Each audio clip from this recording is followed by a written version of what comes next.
I'm resident of Collinwood for YouTube. Joel Sainz, joined by my buddy Butch Rosenbalm. We're here to continue our. That's easy enough for me to say. Continue our Western movie series reviews with The Naked Spur, starring Jimmy Stewart, Ryan. Oh God, Robert Ryan. Robert Ryan, who plays a villain in this movie, Butch. And I got to tell you, that's another reason I chose this movie. Because I've never seen Ryan play too many heels exactly, but he has played some. And I really like his performance, especially with Janet Leigh as being a seductress in this movie a bit. And the scenery is just a nice sort of fun to look at too. It's not desert porn, which sucks, but we get a lot of mountaintop Porn. We get grass, we get we get some river, which I like. First of all, when did you first see this movie, and what did you think of Robert Ryan's heel here? I honestly don't know, Joel. It's probably in the last 10 years is when I saw it. I'm not gonna lie. I went on a bender with Jimmy Stewart and, gosh, I can't think of the director's name. Anthony Mann, is that right?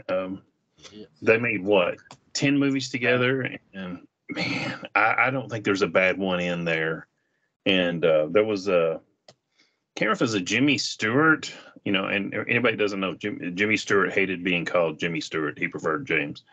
But I don't know if it's a Jimmy Stewart marathon or a Jimmy Stewart and Anthony Mann marathon or what. But just sit there, over days watching it. Robert Ryan, that's actually my top point here on my notes. Man, I love him. He is such a good actor, and you're right. I mean, he plays such a good heel. He I forget which one of the in Gunfight at the OK Corral. He's not one of the Earps. He's one of the Clantons. Yeah, one of the Clanton or McLaurin. He's one of them. He is such a bastard, and you just wait for him to get his, and he never does. But Robert Ryan is an amazing actor. He's in my favorite Western of all time, the Wild Bunch. Does another good job there. I read something. Now, I don't know if this is true, but it was on the internet, so it's got to be true. If you've ever seen the original Star Trek series, there's an episode called Doomsday Machine, where they come across another starship like the Enterprise, and it's everybody on it's been killed except for the captain. I won't go into all that, but anyway, the captain, the Commodore Decker, is just haunted by this and broken. And the actor that played the role was really good, but according to what I was reading, they wanted Robert Ryan for that, and I'm like, oh my God, he would have been amazing. Keep talking. Give me 1 second. I gotta answer about that. Hey, why don't you go take out that phone? So yeah, if you're not familiar with Robert Ryan, sorry I don't have the whole thing up here, but man, if he's in it, it's worth watching. He's a good actor. He plays such a good villain here. He has convinced Janet Leigh. I can't remember her character's name. I'm getting horrible with names. I apologize. And she's his little girlfriend / companion, and well, she's convinced that he's just bad things that happen to him, and she's just gonna love the bad out of him. Can't see my eyebrow, but he just does a super job here. The whole cast is actually quite good, and I believe Joel is coming back. Yeah, there. Yeah. Robert Ryan in this is he's wanted by the law. There's a reward for his character. And I really like the fact of how he plays this character opposite Jimmy Stewart. Jimmy Stewart and Anthony Mann always had a very interesting understanding. And I swear, in every Anthony Mann movie, Jimmy Stewart's character gets injured or beat up or hurt. Like every Western. Is this one my favorite? No. But this one is really good. And I like how you have Robert Ryan, who is this really condescending, snarky, very con man-esque heel. This is this is a bit ahead of your time with a Western, because with most villains, it's either they're really, really bad and there's no apology. Here, you could tell Ryan's character is he's putting on the charm to the men, to not necessarily Jimmy Stewart's character, but more so the other two. He's trying to con Jesse with the gold, and he's trying to turn the three of them against one another. It's especially Jesse and the other guy who's a former Union soldier who was discharged. Really, I really like Ryan's performance the way he does it. It's so sly and slick, and you just want to scream at Stewart's character like, "Put a bullet!" Yeah, right. Like, this is one of those Western characters. Like, I always tell people what defines a villain. In the first 5 minutes of meeting the villain, if you want him dead, he's a true villain. And that's Robert Ryan's character. In the first 5 minutes, you're like, put a bullet in him. And this could have been a very easy, snidely whiplash, tongue twirling villain, and why are you after me? But Robert Ryan is so sleazy and good at it. It's one of those, I don't normally have, quote, respect for the bad guy, end quote, but I have respect for him just because he's obviously, as an actor, sorry, I'm turning my fan on in case I look really weird reaching over here. He does such a good job with it. And, there's something to be said for a good, enjoyable villain who enjoys being a villain. And he definitely does that here. Yeah, Robert Ryan's having way too much fun in this movie, and you can tell. The beautiful part is you can tell. I mean, that's half this movie's fun. It's like Ryan is just enjoying himself, and I really love the fact too that I love how, I talked about this before with Janet Leigh. Her most famous role is Psycho, but this woman was a great actress.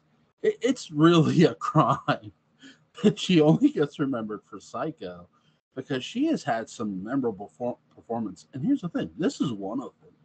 She does a really good job sort of being this somewhat of a damsel, but somewhat of a woman who's not afraid to use her looks and sort of use her cunningness and listen to the villain that is Robert Ryan's character. And I love this. She's a very gray character, and I love when a woman character gets to be a gray character, because you never know which way they're going to go. Yeah, another good performance of hers is in John Carpenter's The Fog with her daughter, Jamie Lee Curtis. Yep. But there's a scene in The Fog where she finds out her husband has been killed, and it's totally believable. I mean, she does a really good job of selling it without the She just plays like a really cool older lady. Yeah. And here she plays a really cool younger lady. Yeah, I'm with you. It's a shame she gets remembered just for Psycho. I mean, it's not a bad performance. Don't misunderstand either one of us. It's just it's like so many other actors. They get known for one role, and I'm going to use one of my favorite actors, Jack Nicholson. A lot of people know him from either One Flew Over the Cuckoo's Nest or playing the Joker, or whatever. You ever want to see Jack Nicholson act? Look up there's two movies I recommend: 5 Easy Pieces, and damn it if I ain't forgot the other one. Meryl Streep's in it. And right there you got like 15 Oscar nominations between the two of them. I'll come up with a name in here in a bit, but is it Chinatown? Ironweed. Okay. If you've never seen Ironweed or 5 Easy Pieces, watch whatever film you know Jack from, but those two movies he should be known for more, in my opinion. Just like Janet Leigh should be known more than The Birds. Yeah, amazing actress, and she doesn't. That's the thing with actresses, she doesn't look out of place in a Western either. I mean, she looks like she. It's funny, when I go back and watch Betsy Palmer in Westerns, neither does she. Who's going to play? But for those who don't know who that is, she's most famous for playing Mrs. Voorhees. The first one. Yeah, the first one. Sorry, the original. The only one in my book. The original, the only one. And with this, I love how Janet Leigh is just so cunning in this. I do feel sorry for Jimmy Stewart's character, but I also know why Jimmy Stewart's character is going after Robert Ryan. And spoiler alert, if you don't know, Jimmy Stewart's character, he left his land to this woman, and his fiance, I believe, wasn't it? Yeah, his fiance, and she sold it, and he's going after Robert Ryan's character because he's worth what the guy's selling the land for. If not, I think the guy's not selling the land for as much money as the guy Robert Ryan's character is exactly worth. I think Robert Ryan's worth $5,000, and I don't know if we ever hear a dollar amount on the farm, but he's chasing after him to get his farm back, basically. Yeah, I think you're right. I don't think we actually hear a said dollar amount on the farm, but Robert Ryan's character is worth a lot of money, enough money to get the farm back. And that's why Jimmy Stewart's character is chasing him. He's not a lawman, but I like how this starts because they perceive him as a lawman. They even address him at Jesse and the Union soldier address Jimmy Stewart's character as a lawman. And that's when Ben, Robert Ryan's character, goes, you haven't think of your law, are you? And I love it because it right there starts the sort of jab. And the look on Jimmy Stewart's face, like, you son of a bitch. I mean, seriously, it would have made a very short movie, but I could see Jimmy Stewart's character just, what's his name? Kemp. I could see Kemp pulling out his 6-gun and just putting 5 bullets in Robert Ryan's character's head. And I don't know what he's talking about. Now, if this would have been a John Wayne character, we would have got that. We may have got that. Let's quickly give a description of the film. Jules kind of hit the first part. Jimmy Stewart's chasing after Robert Ryan. He hires a guy, Jess, to help him track. They end up catching up to him, and it's not just Robert Ryan, it's Janet Leigh. She's his girlfriend. Yeah. And they come across this Union soldier, and we find out that he was discharged because he's cuckoo. And then the rest of the movie is, like Joel says here, the Union soldier and Jess think that Jimmy Stewart is a sheriff, and he's not. Ryan spills the beans, and it's just this kind of shell game for the rest of the movie as they try to get him back, and everybody wants their share of the reward. Yeah, and I love how Robert Ryan's character is like, putting it in their head that it splits 2 ways better than 3, and in fact, the Union soldier who was discharged repeats that line, and you see the wheels turning. And these characters, I love the choreography in this movie, the fight sequence between the Union soldier and Jimmy Stewart's character. Really well done. Anthony Mann always I honestly feel he brought out the best in James Stewart from a Western standpoint. I think I've told you it's my favorite Western director is Anthony Mann. It's another reason this is chosen. And with reason, because for the time, again, this is pre-60s, this is pre-spaghetti Western. He was, for somebody, and here's the thing, he would show blood in his Westerns, Anthony Mann, but he also was a very gritty filmmaker with the way he would choreograph a fight or a shootout. He was very much, I would dare say, ahead of his time a bit. And, with the movies that he made, a lot of them that he made with Jimmy Stewart, like you said, they're gritty. Jimmy Stewart's characters are always very cynical. I personally feel like that this is part of the way that Jimmy Stewart worked through his PTSD after World War II. Man from Laramie is another one I really like that they did together. And it's not that Jimmy Stewart doesn't play a good guy, but he's I love the term a knight in sour armor, and I think that pretty much covers it. I mean, it doesn't mean he's rude or anything, but this isn't Superman showing up to save the day. This is more like Batman holding the bad guy over the side of the building and going, "You have 5, 4, 3." I mean, again, he's not going to kill him just for no reason, but he would kill them, if he had to. So I guess maybe Batman wasn't the best choice there, but you get what I'm saying. I'll give you one better bit. Sort of slightly the Punisher in a sense.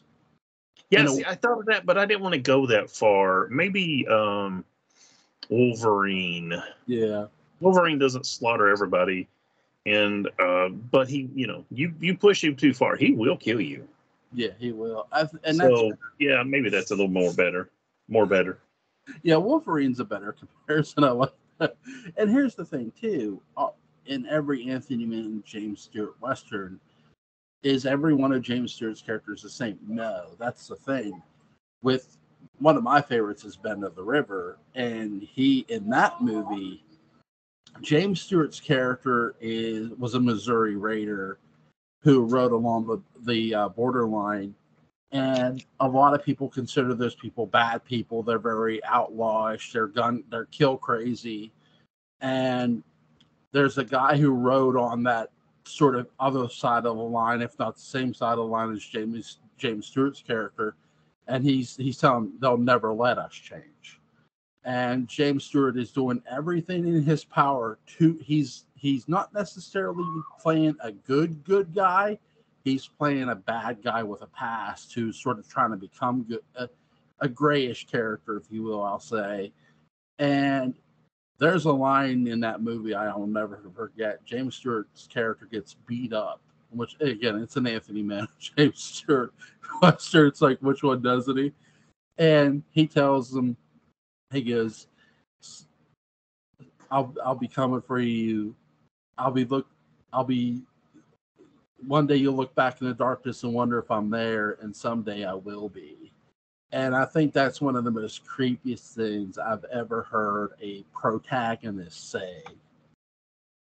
Yeah, he wasn't anybody fooled around with. You hit on something I want to go back to, because for the first time in our Western series, I have something I can say.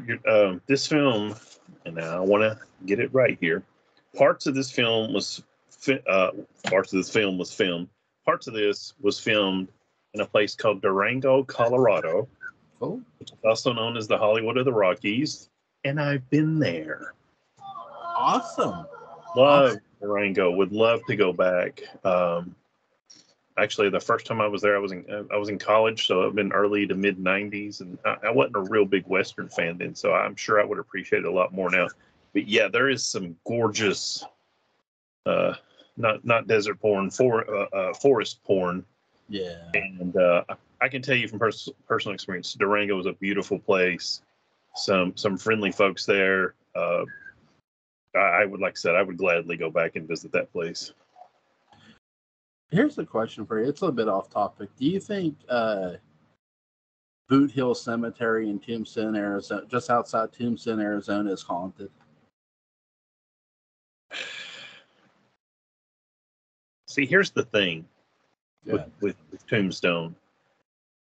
Just like Deadwood, a lot of their money is tourist. Yes. Would a haunted cemetery in Tombstone not bring a lot more tourists and make a lot more money?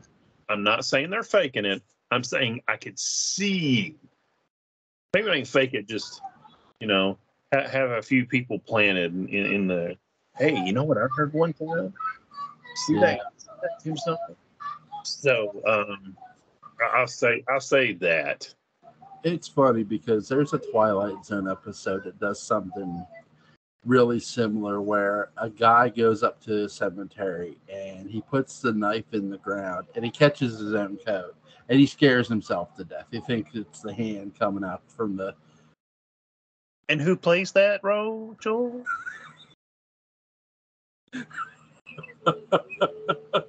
Oh, it's not Jimmy Stewart. It's oh God, I know who it is. I got the face. Oh, Lee Marvin. Let me put you out of your misery. yeah, Lee Mar. Yeah, see, I knew it was. Here's the thing. I saw the face. That's crazy. Yeah, Lee Marvin plays that. So I can sort of see what you're saying. Here's the thing, too. I believe, like, Arizona is not too far from where they tested the atomic bomb and stuff. Like, New Mexico is not. It's not that far. Like, so when you're getting probably the well after effects of the radiation and the stuff you see in the air, the little stuff in the lens. I'm getting off topic, but I was just making discussion here. Uh, with the Naked Spur, I really like the cinematography. Anthony Mann always did a fabulous job. And just the acting overall of this movie is masterful. Everybody clicks and everybody sells. What makes a good Western is don't get me wrong, protagonists are fun, but your antagonist make a Western. And Robert Ryan damn sure does. Yeah, I'll take out Western and just say film. What makes a good film? A good antagonist and a good protagonist. If you ever seen a movie and the hero and the villain or whatever you want to call them just don't match up. There's just something off. Don't ever tell Patrick McRae I said this, but Gene Hackman, I don't know what I'm missing because so many people think he does such a great job. And there's points where it's just like, that's cold blooded. Then these other points are just like, I don't know where I saw this. So I'll completely turn it around and say, Unforgiven?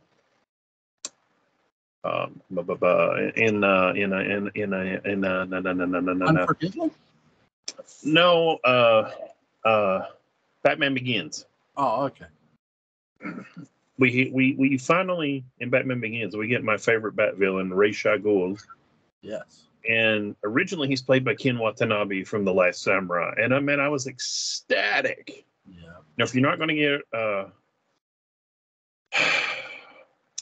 gosh, the guy from the animated series, David Warner, who was that's the voice of Ra's al Ghul. Yeah. Can't get him, Ken Watanabe.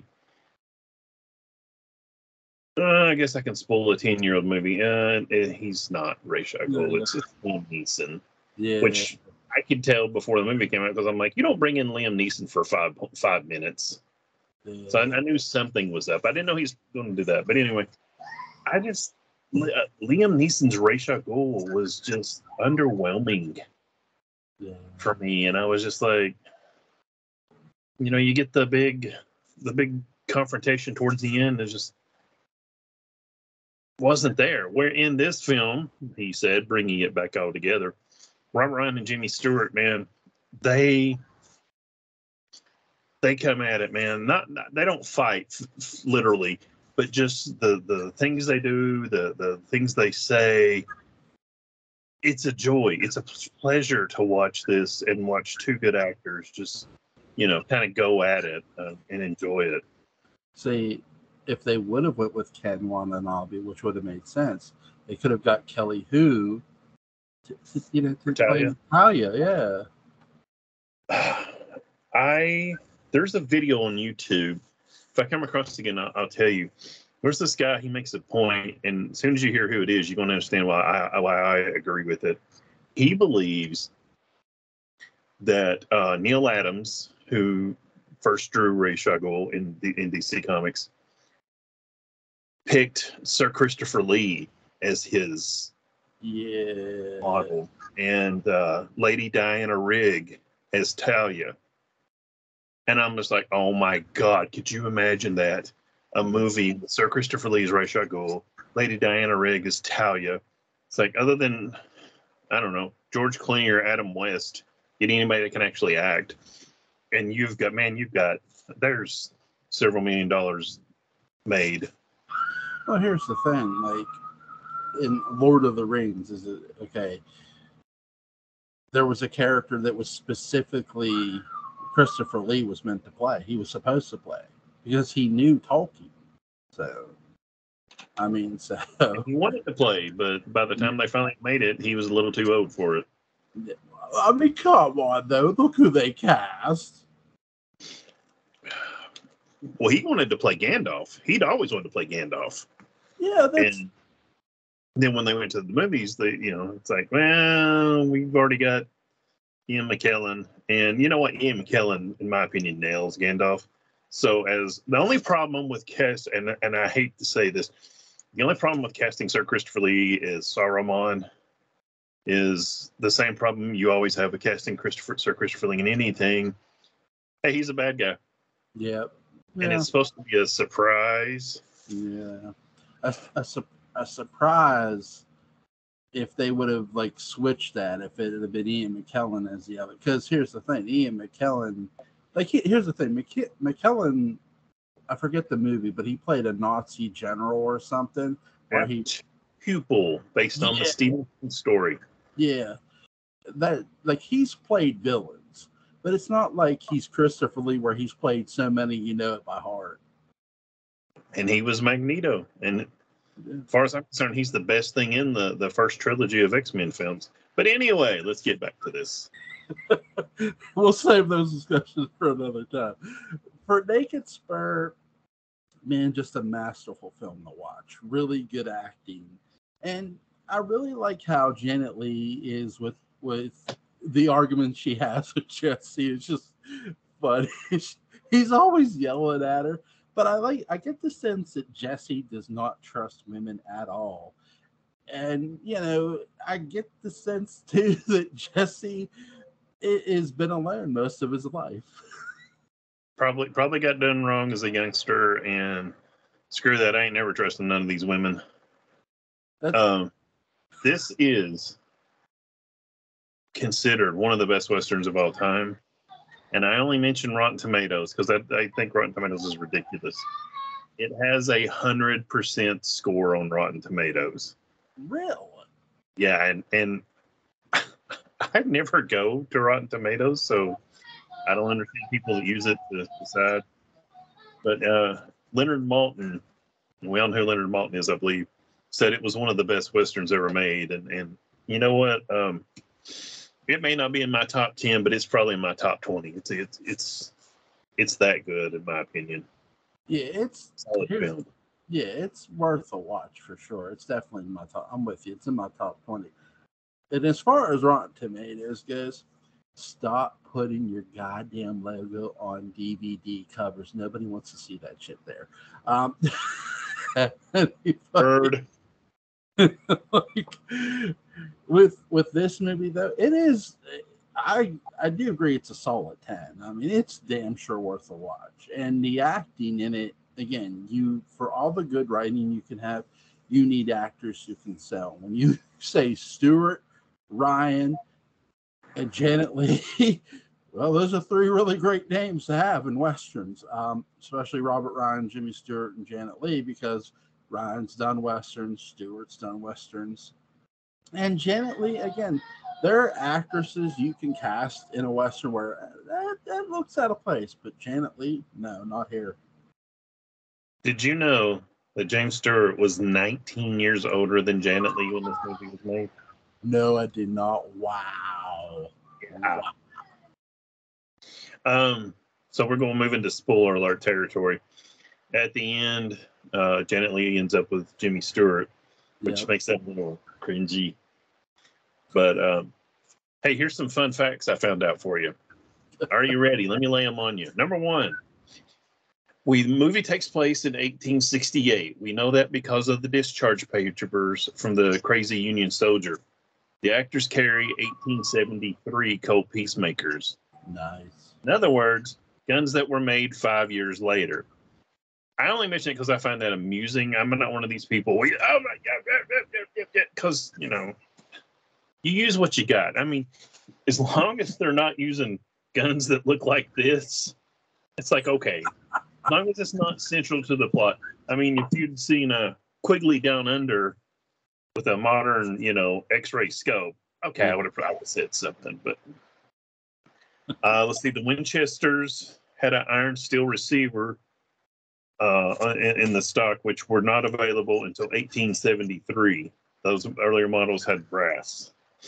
Yeah. Malin Mitchell, who played Jess Tate, actually died shortly after the film. He made one other film before he died called Here Come the Girls with Bob Hope. Oh, wow. Yeah. And I have one final question. If when you get to your final, when you get through with your final comments. No, well, my final comments is, first of all, what do you give this? I'm not trying to rush. Let me roll that back. 1 out of 10. What do you give this? 10. Yeah, Or at the very least 9. I will give this a solid 10. It's a movie that when I picked it, I knew why I was picking it. And Anthony Mann is just a fun Western director to watch. I mean, there has never been a Mann Western that has bored me. And here's the thing, when you work with the same actor 10 times, that's saying something. Because that could happen, but it never happens with him and James Stewart. And I think the reason is just their chemistry. Now, the man from Laramie, that was their last Western together, by the way. I do believe, if I'm not mistaken. I believe that was their last Western together. Look, Jimmy Stewart, I said this, he got roughed up a lot in these Westerns. But I believe they also did a Western called The Far Country together, which, again, Jimmy Stewart gets roughed up. Just that was Anthony Mann's MO to rough up the leading man. So. Start to make me think of Sam Raimi and Bruce Campbell, where Bruce Campbell gets the crap beat out of him in every film that Sam Raimi directs. Yeah. I just give this movie. Go ahead. Oh, sorry. I just give this movie a solid 10. It's a great movie, and definitely if you haven't watched it, go watch it. Go ahead, sir. I was just going to say, like you said, when you make 10 or however many movies together, obviously, you get each other, you enjoy working together, and you do a good job. I mean, there's not many actors and directors that are known for that. Of course, you got John Wayne and John Ford, and my generation's version, Kurt Russell and John Carpenter. But you don't really have. I mean, now you got, like I mentioned, Sam Raimi and Bruce Campbell, but Doctor Strange and the Multiverse of Madness. I enjoyed seeing Bruce Campbell in. Don't misunderstand me, but that's not really a film together. I would love to see those guys make another film together. It doesn't have to be Evil Dead. It can be whatever. But yeah, when you see two people working together like that, that tells you, they've got to obviously have respect for each other. They know what they're trying to do and what they're going to do, and they're going to produce. If Sam Raimi ever gets to do his Shadow movie or whatever, my suggestion would be this: if you do the Voodoo Master, please cast Antonio Banderas. He's the right age. He's the Voodoo Master is from where Antonio Banderas is from. He's the right ethnic. Cast Antonio Banderas. That's my suggestion. Who would you cast as Schwan Khan? Because you got to have the big counterpart. However you may say that. That's how I say the name. Or Shiwan Khan. Well, here's the thing. Shiwan Khan's been done. But they will probably pick him because he's seemingly anymore. It feels like they're trying to. Yeah. It's so tough because for me, I would want somebody who could sort of pull off that Orient style too. But the actor, again, I don't know if they would cast him because I don't know how much English he speaks. But what was the guy's name? I just saw him too. God. Oh shit! I can't. I'll probably message you later, but because I can't literally think of his name, I can see his face. But she won. Now here's the thing: the 1995 movie. I like who they got. Yeah, he wasn't bad. I don't know his name, but he wasn't bad. Right. I like that guy because it made sense who they cast. But if you're going sort of see, the actor I'm thinking of is probably, I think his English is better than what I'm thinking. And I think he might be too old to play the role now too. What's his name? I know he's the actor who played the main antagonist in Bloodsport. Bolo Young? Yeah, Yeah. Oh no, man. he's Bless his old. heart. Bolo. Last picture I saw of Bolo, you know how he always was real buff, and Yeah. he's not. Oh, Of course, I think he might be in his 70s by now. wow. He's pretty old. I would have, if I'd made a Shadow movie around 2000, and I cannot say the actor's name. He played Shang Tsung in the original Mortal Kombat film. His first name is Kerry, and his last name is H something hyphen T. I'm not even going to try to say it and insult him. I thought he would have been a great one. Of course, he's probably moved into Too Old now also, but I love that voice, the voice he does for Shang Tsung, and he returned in Mortal Kombat 11 and voiced Shang Tsung, and it's just like, man, if you do animated, call him because he was when he was in a kids movie, a Disney kids movie. I'm like, hey, that's the guy who played Shang Tsung. And he was on the new Hawaii 5-0. Cool. Is there anything you want to add about the naked Spur, sir? Yes, I do. Yeah. I'm going to ask you a question, Joel. Okay. There is no right or wrong unless you give me a bad answer. Did Kemp, Jimmy Stewart, make the right decision at the end by not turning in Robert Ryan's body per Janet Leigh's request? Did he make the right decision? That's the whole thing. So he wants to turn him in, get the 5,000 buys ranch. Yeah, to Butch's point, what happens at the end of the movie, and here's the weird part about the end of the movie before I answer your question. The Union soldier is the one who kills Robert Ryan's character. Shoots him in the back with a Winchester, and he falls into the water, and the Union soldiers trying to get him out, and he ends up getting the lasso around his body, and it's Jimmy Stewart who pulls Robert Ryan's body to shore, and he's making this whole big deal. I told you what I was gonna do, and then my answer to you is yes, because this is not, again, there's going to be a movie we cover that I'm going to compare this to, but I'll mention it now. I always felt cheated at the end of Nevada Smith because that's an actual revenge story. This is not a revenge story. If this were a revenge story, then I would say Jimmy Stewart made the wrong decision. As much as I love James Stewart and Anthony Mann, that character made the wrong decision. But this is not a revenge movie, so he made the right conscious decision. Carry on the final point. Janet Leigh's like, I'll go with you, if you won't turn him in, because she has seen what scum Robert Ryan's character is, but she still loves him, and so she basically begs Jimmy Stewart to not take him. And I can't remember, does he say it or does she say it? Well, I guess I'll go to California with you, which is where she wanted to go. I think he says it, doesn't he? Yeah, he says it.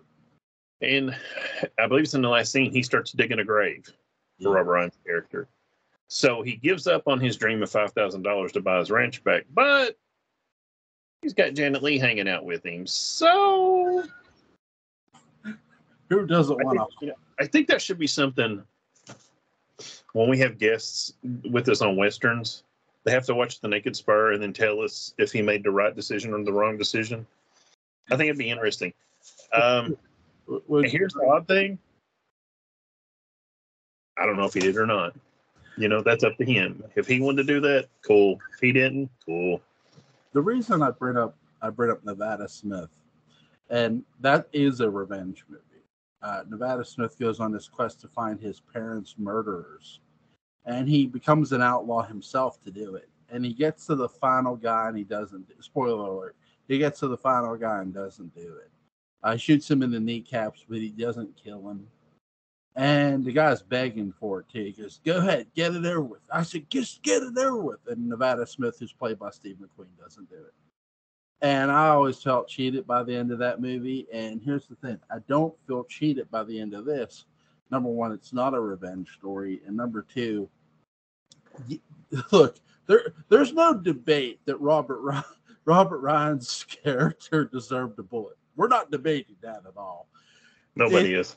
It's does the character of just James Stewart's character really want to turn him in for the money, or does he now want to move on with his life and go on with Janet Leigh's character, who's very, very beautiful? And let me say this: he made the right call. You can't go wrong with a lovely Janet Leigh. That's why I like him not turning him in, because it's for most of the film he's still living in the past. Yeah. He kind of wants revenge. I don't know if revenge is the right word, but he wants his land back.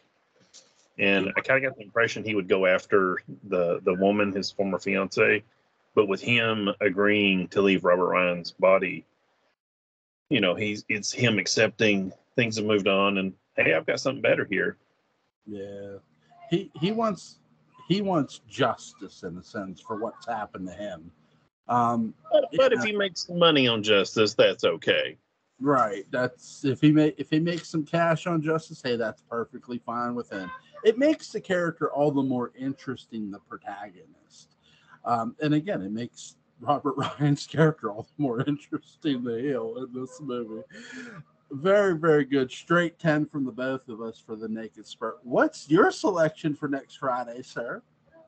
Well, I had been pondering, and since you mentioned it, I'm just going to go ahead and pull the trigger on one of the ones I've been pondering, and we'll do Man from Laramie with James Stewart. I own that on DVD. Great movie. I do too. Great movie.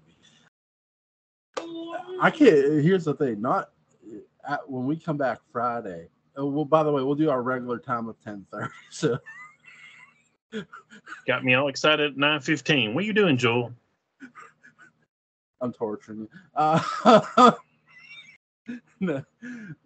Well, that's okay. That's just a case for my kids. But 10 because school's going to be starting back for them anyway.